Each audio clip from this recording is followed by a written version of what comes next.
Hi again, Mullen fans. I hope you're all doing really well. So obviously today, it's been a case of further destruction of Mullen shareholder value. Not surprising, we've got the reverse stock split being enacted as of tomorrow, and we're currently sitting at about 8 cents per share. So when you factor in the reverse stock split of 100 shares become one, that gives us a rough opening price tomorrow of $8 per share. So it's not great. Given that we've got to try and keep the stock above $1, and there's going to be a high amount of, I guess, movement in the stock price once it becomes so illiquid, because the bid and sell prices are going to be like all over the place. So you're going to see more erratic movements in the share price, really, just because there will be no liquidity, not many stocks to trade. We're going to go down to about something like 4.2 million common shares from 420 million, which we have at the moment. So going to be an interesting turn of events tomorrow. Now, I think there's obviously further fears in the stock because of the letter. I commented on this yesterday from David Michery regarding the reverse stock split, because in the letter, he sort of alluded that there is going to be a need to raise more equity. And, given that right now we're sitting at a market cap in the 30 millions, low 30 millions too, I might add, if they had to raise like $100 million, it seems to be what pundits are thinking they're going to raise, that is going to just absolutely destroy whatever shareholders are in the stock right now. Now, after tomorrow, imagine you bought in the stock a few years ago, or even just over a year ago, and you put like $10,000 into the stock. Your position in Mullen Automotive is probably going to be worth about like 50, 60 cents, maybe $1. Like I'll round up tomorrow. You might actually get a bit of a jump, but it is a case of like absolute destruction of shareholder value. And this constant cycle of huge, bad diluting equity raises, and as well as like the raft of reverse stock splits that we're now enduring, it's just really, really taking a toll on shareholders. And I think you can't blame people for not wanting to be with the stock anymore. Obviously, some people have dollar cost average down. I did do that partially through the year, but I'm right now I'm still down something about 85%. That's after a dollar cost averaging and putting a second amount of money in after the last reverse stock split. So it's a pretty crappy situation to be in. And I got to be honest, like if you're kind of someone who are thinking that I can just keep holding this and your shareholder value is going to return, if you haven't been averaging out your position, I really don't see it as being something that's going to happen. I still believe that Mullen Automotive, through their product line, might be able to deliver a bit of shareholder value in the future, but it's not going to be what has been put into the stock so far. There's just been an obliteration. And to be honest, like it's any other board of directors or particularly general CEO of a company,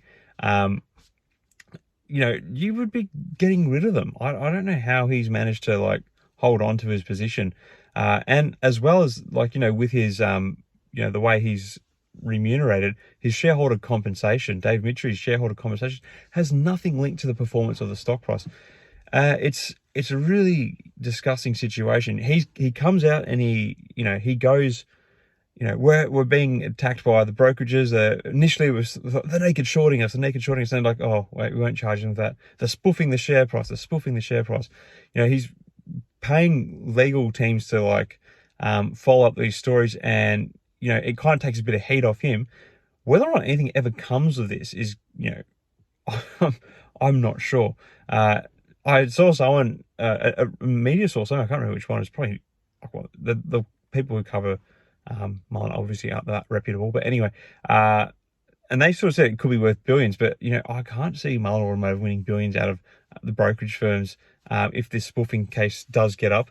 So if it does, though, that might be a situation where we actually do see a real bounce in Mullen Automotive. But I got to be honest, like it looks like going ahead, it's going to be more of the same, except that we're now selling some vehicles. And I commented yesterday about that the Randy Marion's actually been having trouble getting finance for the vehicles, and they think that they're close. Apparently, they're close to getting finance for the vehicles, but so they could buy more vehicles of Mullen to sell to customers. So they're actually kind of the dealership partner is a middleman sort of partnership.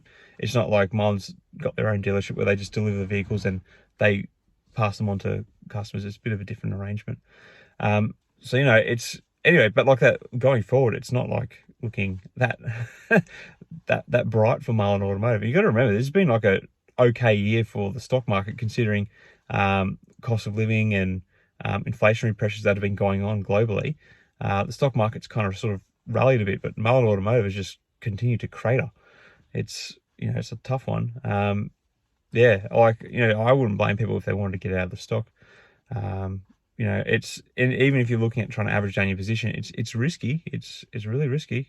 But you know, I guess you guys obviously understand the risks you're getting into. That you can, like as seen with mine, you can actually lose all your money in an investment. And that's the risk that it presents. So, you know, you wouldn't bet the house on Mullen, that's for sure.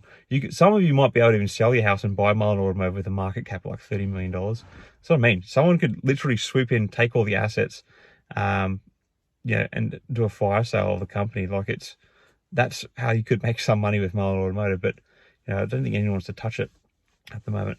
Anyway, just a few thoughts as the market gets closer towards closing. I just want to make a little bit of an apology because I did make a bit of a mistake in my last couple of years, thinking that today was going to be the day of the reverse stock split. The reason being, a lot of you kind of know that I'm actually in Australia, so there's a bit of a time difference. So when the announcement came out yesterday, it was already Wednesday here, and so I'm thinking, oh, 21st, that's tomorrow. And I've done this before, like the dates do get confused in my head. Like right now, it's actually already Thursday where I am right now, so it's, you know, please be a bit lenient, and I apologize for getting the dates wrong. But but like what I said, I thought about actually taking the video down, but what I said about the letter to the shareholder and the dilution and Randy Marion stuff yesterday, I did want to keep that in. That was the main focus of the video anyway. But I did sort of say a little bit about what's going to happen with the reverse stock split, which starts tomorrow or today if you live in Australia. Anyway, all right, guys, let me know your thoughts. Are you backing out of Mullen yet? Are you just giving up all hope? Share them in the comments below. Until next time, everyone, may the markets trade in your favor. Cheers.